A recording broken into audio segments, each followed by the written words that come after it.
जी हमारे मध्य उपस्थित है। मैं उनसे आग्रह करता हूं कि वो आए और हम सबको संबोधित करें। आप अपने स्थान पर खड़े होकर के, सब लोग अपने स्थान पर खड़े होकर के उनका स्वागत करें तालियों की गड़गड़ाहट के साथ।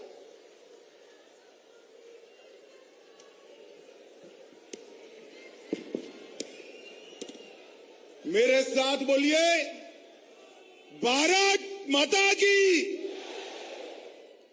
क्यों भाई, मालवा वालों की आवाज को क्या हो गया है? अरे चुनाव की शुरुआत हो रही है, ऐसी आवाज नहीं चलेगी। दोनों हाथ उठाइए, उठाइए दोनों हाथ।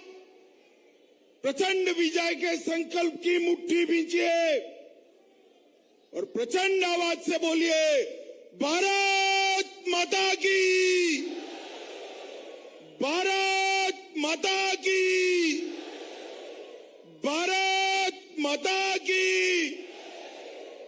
मंच पर उपस्थित मध्य प्रदेश शासन के लोकप्रिय मुख्यमंत्री श्रीमान शिवराज सिंह जी चौहान जी, मध्य प्रदेश भारतीय जनता पार्टी के अध्यक्ष, मेरे मित्र भाई विष्णुदत्त शर्मा जी, हमारी चुनाव प्रबंधन समिति के अध्यक्ष श्रीमान नरेंद्र सिंह तोमर साहब, इंदौर के नेता और राष्ट्रीय महासचिव भाई कैलाश विजयवर्गीय जी, भारतीय जनता पार्टी की सरकार में मंत्री श्रीमान भूपेंद्र यादव जी, श्रीमान अश्विनी वैष्णव जी, श्रीमान नरोत्तम मिश्रा जी, श्री शिव प्रकाश जी, हितानंद जी, और आज मालवा के कोने कोने से आए हुए मेरे प्यारे भाइयों बहनों माताओं और मेरे जिगर के टुकड़े जैसे युवा मित्रों, आप सभी को नमस्कार। मित्रों, सबसे पहले मैं इंदौर में आया हूं तो इंदौर में सबसे पहले मैं पुण्य श्लोक अहल्याबाई को श्रद्धा पूर्वक प्रणाम कर कर मेरी बात की शुरुआत करना चाहता हूं। पुण्य श्लोक अहल्याबाई ने पूरे देश भर में भारतीय संस्कृति और भारत के धर्म को पुनः प्रस्थापित करने के लिए अभियान चलाया और आज उन्हीं के कारण हमारा हर तीर्थ क्षेत्र अहल्याबाई के नाम के साथ कहीं न कहीं जुड़ा है। अहल्याबाई जी ने जो शुरुआत करी थी गुलामी के अवशेष को मिटाने की, इसको आज हमारे नेता और प्रिय प्रधानमंत्री नरेंद्र मोदी जी आगे बढ़ा रहे हैं। मित्रों, नरेंद्र मोदी जी आगे बढ़ा रहे हैं। भाई और बहनों, मैं यहां आया हूं तब कुशाभाऊ और राजमाता की भी स्मृति को प्रणाम करना चाहता हूं। आज मध्य प्रदेश में मैं पूरे देश भर में घूमा हूं, राष्ट्रीय अध्यक्ष था तब भी, आज भी पूरे देश भर में सबसे अच्छा संगठन कोई एक प्रदेश में है तो मेरे और आपके मध्य प्रदेश के अंदर है। और मध्य प्रदेश के संगठन के गढ़ने में श्रद्धेय कुशाभाऊ ने दधीजी की तरह अपनी अस्थियां गलाई और इसी के कारण आज मध्य प्रदेश के हर गांव में, हर बूथ में कमल का निशान और भारत माता की जय के जयकारे देखने मिलते हैं। मित्रों, राजमाता जी ने भी पूरे देश भर में भारतीय जनता पार्टी मजबूत हो, इसके लिए राजमाता साहब ने अपने राजघराने की भी मर्यादा न रखते हुए गांव-गांव, गली-गली जाकर भारतीय जनता पार्टी को मजबूत करने का काम किया। और इसी का सुफल है कि आज मध्य प्रदेश में भारतीय जनता पार्टी इतनी मजबूत होकर दिखाई पड़ती है। मैं मध्य प्रदेश की जनता का भी हृदय से धन्यवाद करना चाहता हूं कि 2014 और 2019 के चुनाव में मध्य प्रदेश की जनता ने भोले शंकर की तरह भारतीय जनता पार्टी पर कृपा कर भारतीय जनता पार्टी की झोली वोटों से भरने का काम कर दिया। 14 में 19 में से 27 सीटें दी और 19 में से 28 सीटें दी।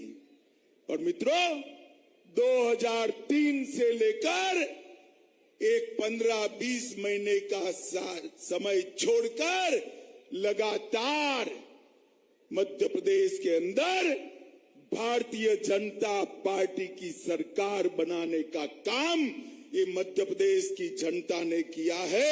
मैं मध्य प्रदेश की जनता को प्रणाम करना चाहता हूं।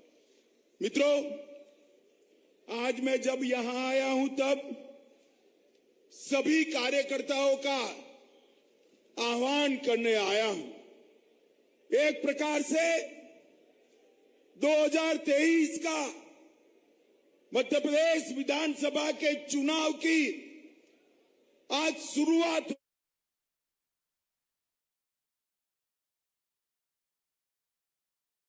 इसी तरह के सम्मेलन होने हैं और मध्य प्रदेश में सबसे पहला सम्मेलन मेरे मालवा प्रदेश के अंदर हो रहा है। आज मैं एयरपोर्ट से यहां रहा था। यहां आप जितने कार्यकर्ता हो उससे ज्यादा कार्यकर्ता रोड की दोनों ओर खड़े हुए दिखाई दिए हैं। आपका ये जो उत्साह है वो बताता है कि 23 और 24 के परिणाम तय है। 23 में फिर से कमल निशान की भाजपा की सरकार बनने जा रही है और 24 में 19 में एक सीट कम रह गई थी। एक सीट कम रह गई थी ना, 28 आई थी। 24 में 29 की 29 मोदी जी की झोली में डालनी है। माताओं, भाइयों, बहनों, मैं यहां आया हूं तब मुझे बहुत कुछ कहना है, मगर सबसे पहले मैं ये कहना चाहता हूं कि भारतीय जनता पार्टी की सरकार केंद्र में बनी। 9 साल मोदी जी ने शासन किया और इस 9 साल में मोदी जी ने समग्र दुनिया में भारत का झंडा बुलंद करने का काम मोदी जी ने किया है। समग्र दुनिया में कहीं पर भी मोदी जी जाते हैं, चाहे अमेरिका जाए, जापान जाए, फ्रांस जाए, अफ्रीका जाए, इंग्लैंड जाए, हजारों लोग मोदी मोदी मोदी मोदी मोदी मोदी के नारे लगाते हैं।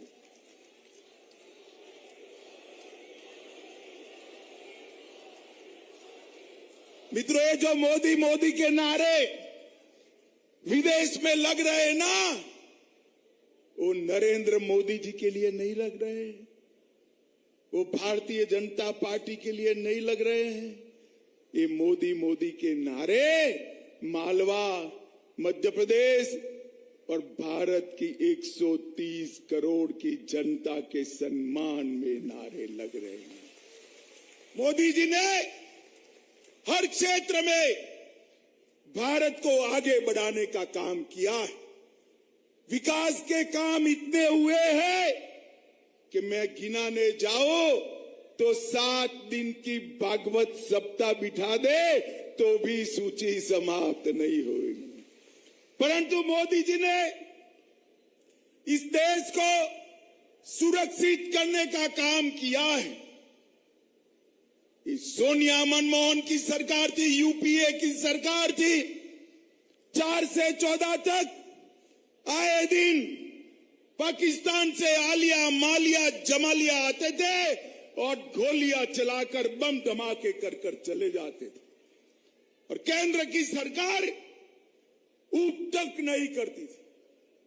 मोदी जी की सरकार आई, पाकिस्तान को लगा फिर से एक बार कर लेते हैं। उरी और पुलवामा में उन्होंने सेना के और सीआरपीएफ के जवानों पर हमला किया। वो भूल गए कि यूपीए की सरकार नहीं है, भाजपा वालों की सरकार है और मौनी बाबा मनमोहन सिंह नहीं, नरेंद्र मोदी प्रधानमंत्री है। नरेंद्र मोदी प्रधानमंत्री 15 ही दिन में सर्जिकल स्ट्राइक और एयर स्ट्राइक कर पाकिस्तान के घर में घुसकर आतंकवादियों की धज्जियां उड़ाने का काम हमारे सेना के जवानों ने किया। माताओं, भाइयों, बहनों, मुझे बताओ, ये कश्मीर हमारा है या नहीं है? जोर से सभी लोग बोलो, है या नहीं है? धारा 370 हटनी चाहिए थी या नहीं हटनी चाहिए थी?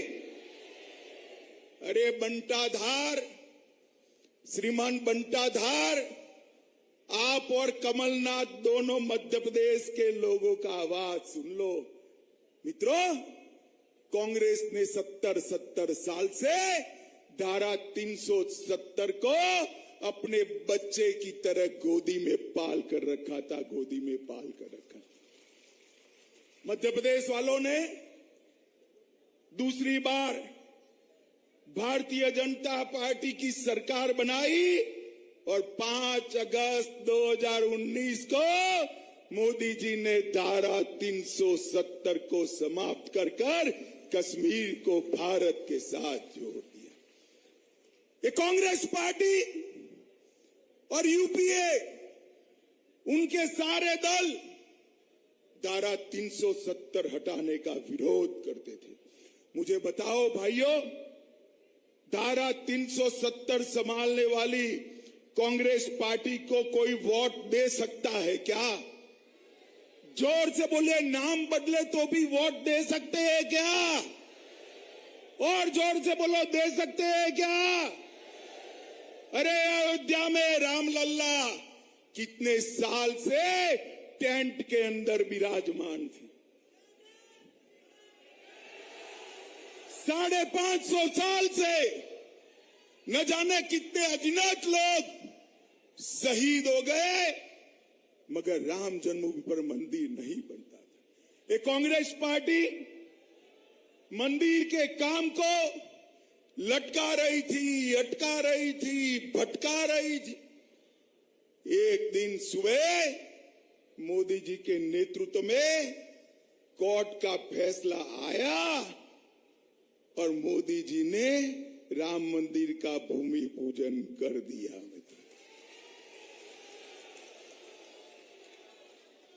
अहल्याबाई होलकर के बाद हमारे तीर्थों का पुनरोद्धार किया है तो हमारे नेता और प्रिय प्रधानमंत्री नरेंद्र मोदी जी ने किया है। चाहे राम मंदिर बनाना हो, चाहे महाकाल लोक में शिवराज जी को साथ में लेकर महाकाल लोक बनाना हो, चाहे काशी विश्वनाथ कॉरिडोर बनाना हो, चाहे सोमनाथ का मंदिर सोने से फिर से बनाना हो, नरेंद्र मोदी जी ने हमारे तीर्थों का उद्धार किया है। माताओं, भाइयों, बहनों, भारतीय जनता पार्टी आज देश के करोड़ों गरीबों की दिल की धड़कन बनी हुई है। कांग्रेस की सरकार 70 साल चली, मगर गरीबों के लिए उन्होंने कुछ काम नहीं किया। भारतीय जनता पार्टी ने गरीब कल्याण के लिए ढेर सारे काम किए और गरीब कल्याण के कामों के कारण ही आज नरेंद्र मोदी जी पूरे देश के अंदर गरीबों के मसीहा के रूप में जाने जाते हैं। मित्रों, मैं देश की बात नहीं करना चाहता, सिर्फ मध्य प्रदेश की बात करना चाहता हूं। कमलनाथ की सरकार थी, किसान कल्याण निधि, किसान सम्मान योजना मोदी जी ने चालू करी। कमलनाथ जी ने मध्य प्रदेश के किसानों के नाम नहीं भेजे। हमारे शिवराज जी फिर से मुख्यमंत्री बने, 10 ही दिन में पूरी सूची तोमर साहब को भेज दी और आज 91,90,000 किसानों को किसान सम्मान निधि मध्य प्रदेश में मिल रहा है। 19,000 करोड़ रुपया मध्य प्रदेश के किसानों के बैंक अकाउंट में ट्रांसफर हुआ। 7,22,000 जल जीवन मिशन के माध्यम से 60,22,000 घरों में जल का कनेक्शन पहुंचा। 3.6 करोड़ 3,60,00,000 गरीबों को 5 लाख तक का सारा स्वास्थ्य का खर्चा फ्री ऑफ कॉस्ट करने का काम नरेंद्र मोदी जी ने किया। 80 लाख शौचालय मोदी जी योजना लेकर आए और शिवराज जी ने हर घर जहां पर शौचालय नहीं था उसको ढूंढकर शौचालय बनाया। 80 लाख घरों में शौचालय पहुंचाने का काम ये डबल इंजन की सरकार ने किया है। 1.2 करोड़ परिवारों को 1.2 करोड़ परिवारों को प्रति व्यक्ति प्रति माह 5 किलो अनाज भारतीय जनता पार्टी के नेता नरेंद्र मोदी जी पहुंचा रहे हैं और शिवराज जी उसको घर तक पहुंचाने का काम कर रहे हैं। 11 लाख बहनों को उज्ज्वला का घर दिया। 53 लाख गरीबों को प्रधानमंत्री आवास योजना का आवास दिया और डीबीटी के माध्यम से 2.25 लाख करोड़ उनके घर में पहुंचाया गया। मित्रों, ढेर सारे काम करे मगर सबसे बड़ा काम मोदी जी ने 9 साल में किया है ना, तो मैं आपको पूछना चाहता हूं मालवा वालों, सबको कोरोना का वैक्सीन मिल गया है या नहीं मिल गया है? अरे ईश्वर बताओ भाई, मिला है या नहीं मिला है? दोनों टीके लगे हैं ना? किसी को 25 पैसा देना पड़ा है क्या? शिवराज जी ने और मोदी जी ने कॉफी पिलाकर वैक्सीन लगाया ना।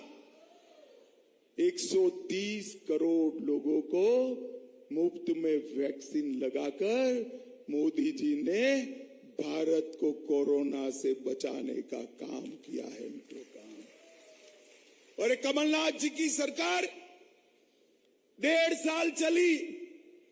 हमारे शिवराज जी ने गरीब कल्याण की 51 से ज्यादा स्कीमें ऐसी थी जो शिवराज जी ने शुरू की और कमलनाथ जी ने बंद कर दी।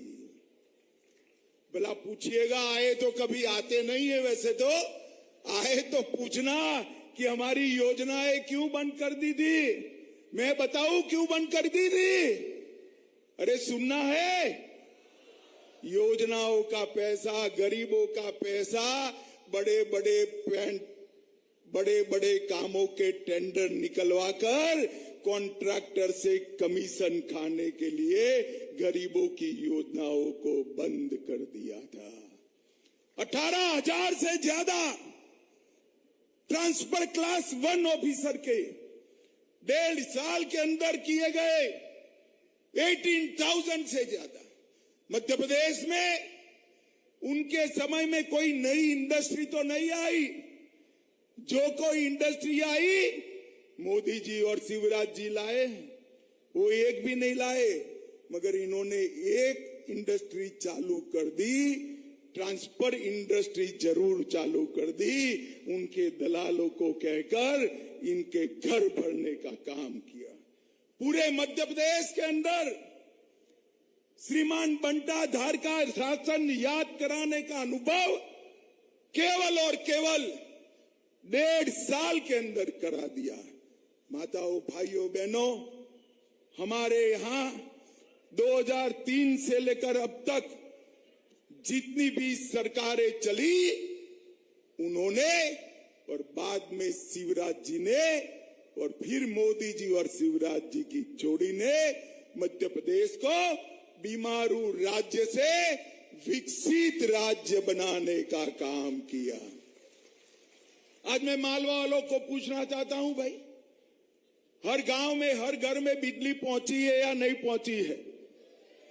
सिंचाई का रकबा बढ़ा है या नहीं बढ़ा है? गेहूं, चावल और मूंग शिवराज जी खरीद रहे हैं या नहीं खरीद रहे हैं? जोर से बोलो, खरीद रहे हैं या नहीं खरीद रहे हैं? मित्रों, जब उनकी सरकार थी तब ये सारी चीजें नहीं। मैं आज पूछने आया हूं श्रीमान बंटा धार और करप्शन नाथ जी को कि आप बताइए, आप कितना मध्य प्रदेश का बजट छोड़कर गए थे? वो लोग मध्य प्रदेश का बजट 23,000 करोड़ का छोड़कर गए थे। वर्ष 2023 में शिवराज सिंह चौहान ने 23,000 करोड़ के सामने 3,14,000 करोड़ का बजट पेश किया। मित्रों, सर्व शिक्षा अभियान का बजट 8 गुना बढ़ा। एसटी, एससी, ओबीसी का बजट 60 गुना बढ़ा है। पहले 1,056 करोड़ था, शिवराज जी के शासन काल में 1,056 करोड़ से बढ़कर 64,390 करोड़ बजट हुआ है। औद्योगिक विकास दर माइनस में घुमा करती थी और माइनस कम हो जाए तो वो सीना फुलाते थे। आज औद्योगिक विकास दर 24% हुई है। राष्ट्रीय राजमार्ग 4,000 किलोमीटर से 13,000 किलोमीटर पहुंचे और कृषि विकास दर नेगेटिव में से बढ़कर 18%, समग्र देश में सबसे ज्यादा कृषि विकास दर हमारे मध्य प्रदेश ने। मैं किसानों के लिए कहना चाहता हूं, एमएसपी पर गेहूं की खरीदी उन लोगों ने 4 लाख टन करी थी। कितनी करी थी? जरा जोर से बोलो भाई, सुनना पड़ेगा आपको। कितनी करी थी? 4 लाख टन। जोर से बोलो, कितनी? शिवराज सरकार ने गत वर्ष में 4 लाख टन की जगह 70 लाख मैट्रिक टन खरीदने का काम किया। धान उनका 95 लाख 95,000 मैट्रिक टन खरीदते थे, इसकी जगह 46 लाख मैट्रिक टन 45 गुना धान खरीदने का काम भारतीय जनता पार्टी की सरकार ने। 620 डॉक्टर मध्य प्रदेश से बनते थे, अब 4,000 डॉक्टर मध्य प्रदेश से बनते हैं और हिंदी में भी अब पढ़ाई लिखाई कर सकते हो भाई, हिंदी में भी कर सकते हो। और आईआईटी की संख्या 159 से बढ़ाकर 1100 के ऊपर ले जाने का काम भारतीय जनता पार्टी की सरकार ने किया है। माताओं, भाइयों, बहनों, शिवराज सिंह के नेतृत्व में भारतीय जनता पार्टी ने, चाहे किसान हो या एमएसएमई वाला, चाहे गांव हो, मजला शहर हो या म्युनिसिपल कॉरपोरेशन, चाहे जंगल हो, चाहे शहर कस्बा गांव हो, हर जगह विकास को पहुंचाने का काम ये भारतीय जनता पार्टी की सरकार ने किया है। और मित्रों, मैं आज पूछना चाहता हूं, श्रीमान बंटाधार और करप्शन नाथ जी को कि आप बताइए 2004 से 14 तक कांग्रेस की सरकार थी, आप कितना रुपया मध्य प्रदेश को देते थे? मैं बताता हूं, 2004 से 14 तक वो लोग 2 लाख करोड़ रुपया केंद्र से मध्य प्रदेश को देते थे। कितना देते थे भाई? जोर से बोलो कितना? और नरेंद्र मोदी जी ने 14 से 23 के 9 साल में 7.5 लाख करोड़ रुपया देने का काम नरेंद्र मोदी जी ने किया। रेलवे के लिए, राजमार्ग के लिए कई सारे काम किए। रेलवे और नेशनल हाईवे मिलाकर टोटल 1 लाख करोड़ से ज्यादा अलग पैसा दिया। ग्वालियर हवाई अड्डे का विस्तार, रीवा में नया हवाई अड्डा, जबलपुर में नया टर्मिनल और 4000 से ज्यादा तालाब बनाने का काम किया।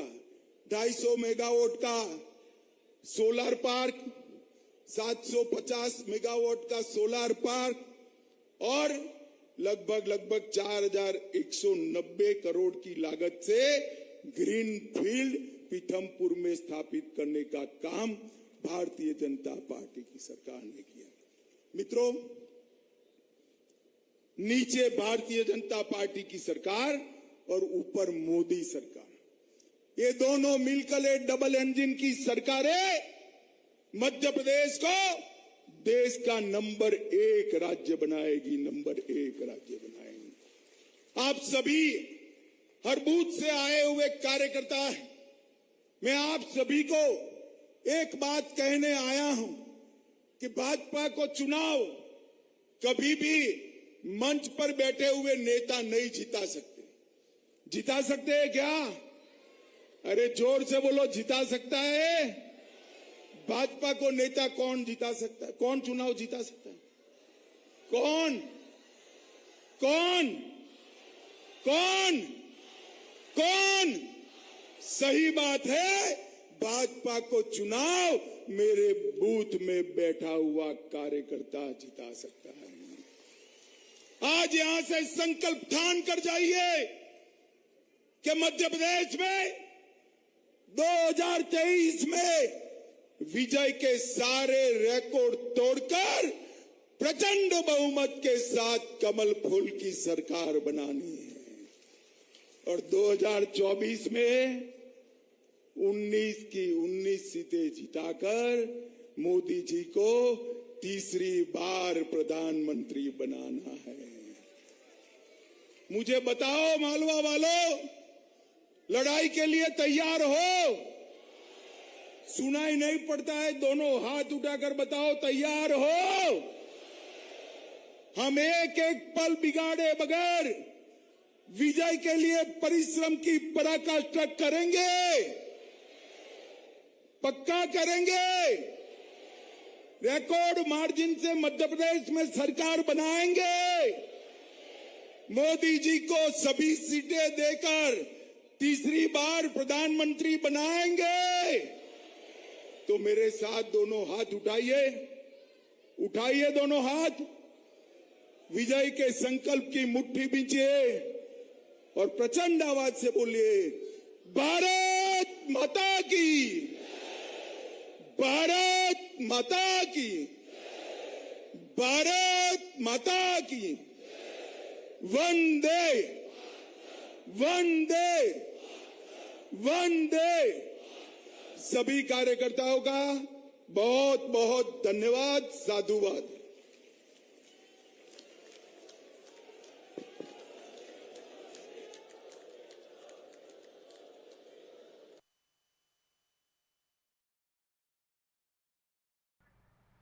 तो तस्वीरें हम आपको दिखा रहे थे इंदौर से, जहां पर गृह मंत्री अमित शाह बूथ कार्यकर्ता सम्मेलन में शामिल हुए और उनसे जुड़ी सारी